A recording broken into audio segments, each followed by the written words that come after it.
नतीजों से पहले प्रधानमंत्री मोदी की मैराथन बैठकों का दौर। नई सरकार के 100 दिन के एजेंडे पर मंथन। प्रधानमंत्री आवास पर अमित शाह और जेपी नड्डा के साथ भी चर्चा। अंतरिम जमानत खत्म होने पर केजरीवाल का तिहाड़ जेल में सरेंडर। राउज एवेन्यू कोर्ट ने 5 जून तक न्यायिक हिरासत में भेजा। कहा पता नहीं कब वापस आऊंगा। सरेंडर से पहले केजरीवाल का बयान, सारे एग्जिट पोल फर्जी। 4 जून मंगलवार को मंगल होगा। केजरीवाल के सरेंडर पर बोले संजय सिंह, हम सबके लिए भावुक पल। 4 जून को जनता बीजेपी को उखाड़ फेंकेगी। नतीजों से पहले बोले अखिलेश यादव, चुनाव का नतीजा मनगणना से नहीं मतगणना से आएगा। चुनाव पर मन की बात लागू नहीं।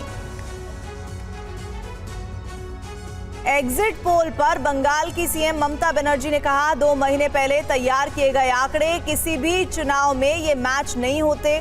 हम हर सीट जीतेंगे।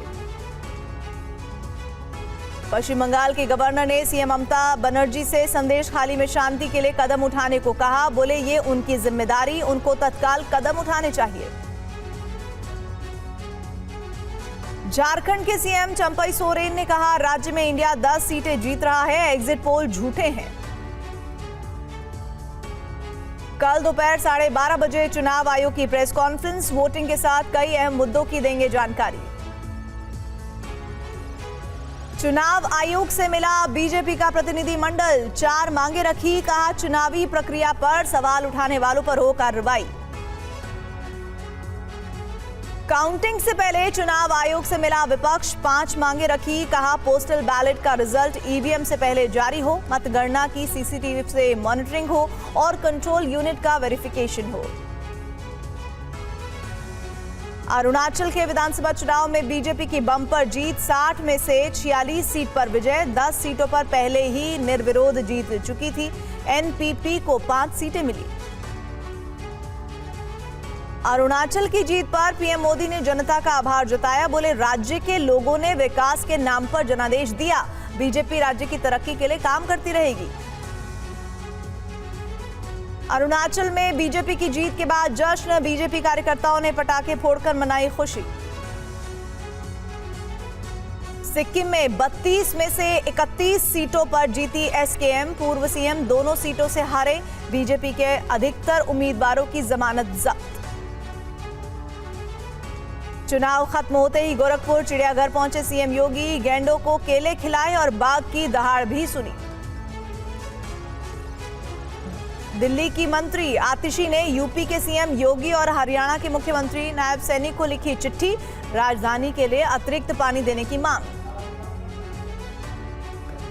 मणिपुर में बाढ़ से हाहाकार। सेना बनी देवदूत। बाढ़ पीड़ितों के लिए लगाया मेडिकल कैंप। इम्फाल के कई इलाके अभी भी जलमग्न।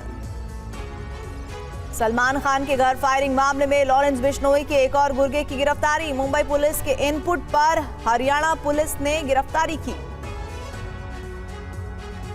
आम आदमी पार्टी दफ्तर के बाहर लगे जनरेटर में लगी भीषण आग। दमकल ने आग पर काबू पाया। कोई भी हताहत या घायल नहीं। नोएडा के सेक्टर 8 में लगी भीषण आग। 35 लग्जरी गाड़ियां जलकर खाक हुई। कड़ी मशक्कत के बाद दमकल कर्मियों ने आग पर पाया काबू। जोशीमठ में जंगल की आग बद्रीनाथ हाईवे तक पहुंच गई है। चारों तरफ फैला हुआ है धुआं। बुझाने में जुटे हैं 40 कर्मचारी। पंजाब के लुधियाना में भीषण आग का कहर। हार्डवेयर की दुकान में लगी आग। दमकल ने आग पर पाया काबू। पर्यावरण संरक्षण को लेकर दारूम उलूम फरंगी महली ने जारी किया है फरमान। पानी की बर्बादी और हरी फसलों में आग लगाने की मनाही। नदियां समंदर को गंदा न करने की हिदायत। मालदीव सरकार ने इजरायली नागरिकों पर लगाया बैन। इजरायली पासपोर्ट वाले व्यक्तियों के प्रवेश पर प्रतिबंध की घोषणा।